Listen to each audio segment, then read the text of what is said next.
इसे कहते हैं नेले पर दहला, यानी चित भी मेरी पट भी मेरी। हरियाणा के बिजली एवं परिवहन मंत्री अनिल विज ने इन दोनों कहावतों को साबित करते हुए बिजली निगम में तैनात सुपरिटेंडेंट इंजीनियर हरि दत्त को दोबारा से निलंबित कर दिया है।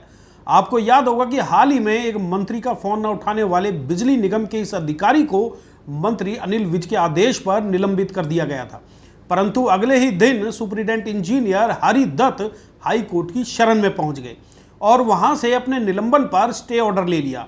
हाई कोर्ट ने सरकार को निर्देश दिए थे कि किसी भी अधिकारी को बिना कारण बताए सस्पेंड करना नियमों का उल्लंघन है, इसलिए इस अधिकारी का निलंबन रद्द किया जाता है और सरकार चाहे तो दोबारा से कारण बताकर आदेश जारी कर सकती है। पंजाब एवं हरियाणा हाई कोर्ट के इन आदेशों को आधार बनाते हुए हरियाणा बिजली वितरण निगम ने नए आदेश जारी कर सुपरिटेंडेंट इंजीनियर हरि दत्त को फिर से सस्पेंड कर दिया। इस बार सस्पेंशन ऑर्डर में उनकी कम परफॉर्मेंस को आधार बनाया गया है, यानी कि सरकार ने सुपरिटेंडेंट इंजीनियर हरि दत्त को फिर से सस्पेंड करके ये दिखा दिया है कि शासन और व्यवस्था से लड़ना आसान नहीं है। आपको याद होगा कि 16 अप्रैल को शिक्षा मंत्री महिपाल ढांडा ग्रीवेंस कमेटी की मीटिंग में शामिल होने के लिए जींद गए थे।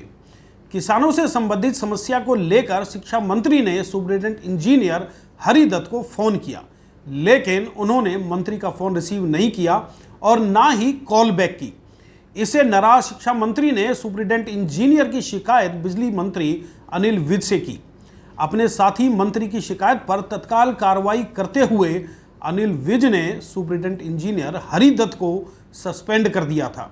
हालांकि सरकार के इन आदेशों के खिलाफ सुपरिटेंडेंट इंजीनियर हाई कोर्ट गए और उन्हें वहां से राहत भी मिली, लेकिन ये राहत एक दिन बाद ही समाप्त हो गई और सरकार ने बीते बुधवार को दोबारा से आदेश जारी करके सुपरिटेंडेंट इंजीनियर हरि दत्त को सस्पेंड कर दिया।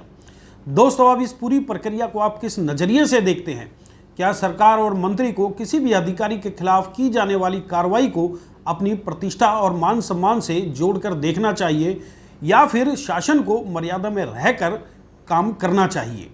इस पर कमेंट बॉक्स में अपने कमेंट करके जरूर बताएं।